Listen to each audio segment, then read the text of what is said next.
बढ़ती ठंड के चलते लगातार हार्ट अटैक के केसेस सामने आ रहे हैं और ऐसे में देखा जा रहा है कि हार्ट अटैक या चेस्ट पेन होने के बाद जो पेशेंट्स हैं वो अस्पताल नहीं पहुंच पाते और रास्ते में ही कई बार अपना दम तोड़ देते हैं।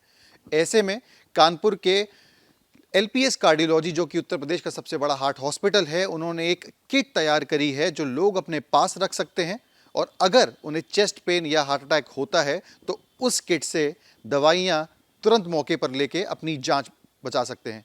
इस बार बात करने के लिए हमारे साथ मौजूद हैं डॉक्टर नीरज कुमार, जिन्होंने किट तैयार की है। कितने की ये पूरी किट है, क्या क्या इसमें दवाई है, इस पर बात करेंगे।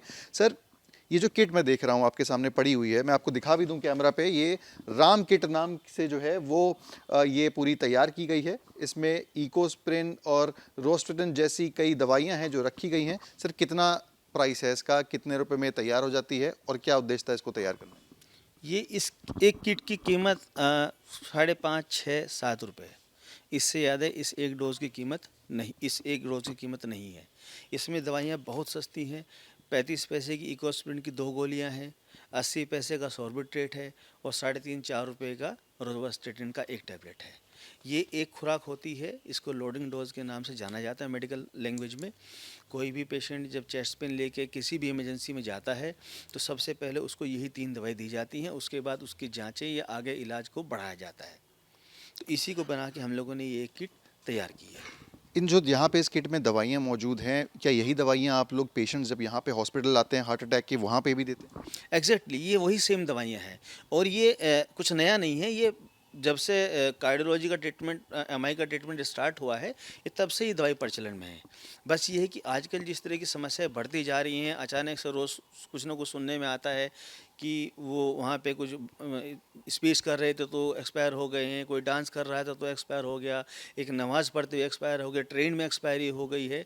तो इसको देख कर बड़ा ही इस पर विचार किया गया कि इसमें के बारे में क्या किया जाए।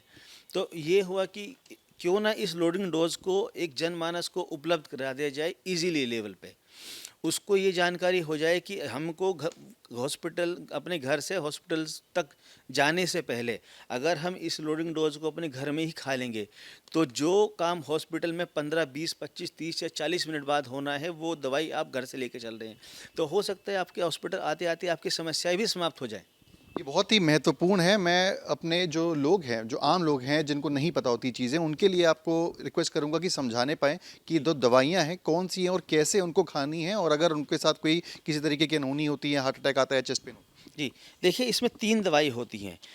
हम सभी लोग जानते हैं कि जब हार्ट अटैक होता है तो हार्ट की जो नसें होती हैं वो ब्लॉक कर जाती हैं, उसके अंदर खून के थक्के बनने लगते हैं, उसकी वजह से हम लोगों को हार्ट अटैक होता है। तो उसको रोकने के लिए 2 गोली इकोस्प्रिन की एक साथ खानी होती हैं।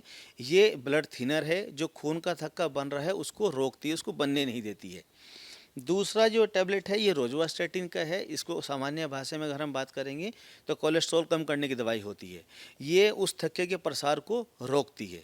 इन दोनों को कैसे लेना है? ये 2 गोली हमको, 2 गोली इकोस्प्रिन और एक टैबलेट रोजुवास्टेटिन की पानी के साथ खा लेनी है। तीसरी जो दवाई है वो सॉर्बिट्रेट या आइसोडिल होती है। इसको खाना नहीं होता है, इसको जीभ के नीचे रख के हमको चूसना है। उससे फ़ायदा ये होता है कि अगर हम खाते हैं तो दवाई पहले हमारे पेट में जाती है और फिर ब्लड में जाती है।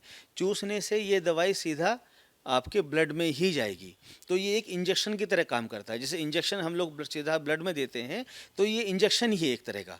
तो जैसे ही हम इसको खाते हैं ये तुरंत असर कर देती है और ये इसका काम होता है कि जो हृदय की जो नसें सिकुड़ गई हैं, जो ब्लॉक हो गई हैं, उनको खोल देगा। तो जो ब्लॉकेज आया था वो ऑटोमेटिकली उसके खुलने की वजह से कम हो जाएगा और खून का बहाव दोबारा शुरू हो जाएगा। मैं देख रहा था इसमें आपने जो किट का नाम है वो राम किट रखा है। राम किट के पीछे रखने के नाम के पीछे क्या उद्देश्य है? देखिए इसके पीछे कई सारी चीज़ें हैं। पहली चीज़ तो प्रभु राम सबका एक जो हम लोग की आस्था है कि जब कुछ भी गलत होता है तो ईश्वर बचाएंगे। तो एक तो वो, दूसरा इसके पीछे जो सबसे बड़ा जो मोटिव है वो मोटिव है कि जो गांव देहात का इंसान है या जिसको नहीं मालूम है, अब कोई व्यक्ति कहीं जाता है तो वो बोलेगा कि हमको वो वाली दवाई दे दीजिए जो हार्ट अटैक में यूज़ की जाती हैं। स्टोर वाले के लिए भी मुश्किल हो जाएगा और उनके लिए भी मुश्किल हो जाएगा उनका नाम याद रखना। इसको राम किट नाम देने से ये है कि ईजिली रहेगा।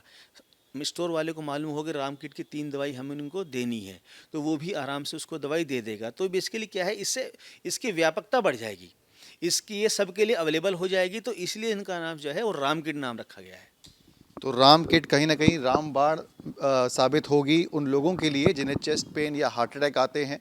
इस किट को संभाल के रखें, अपने पास रखें, नोट डाउन कर लें नाम, और ऐसा अगर कुछ होता है तो तुरंत इसका सेवन करें और अपनी जान बचाएं। वीडियो जर्नलिस्ट अमित के साथ सिमर चावला, कानपुर, आज तक।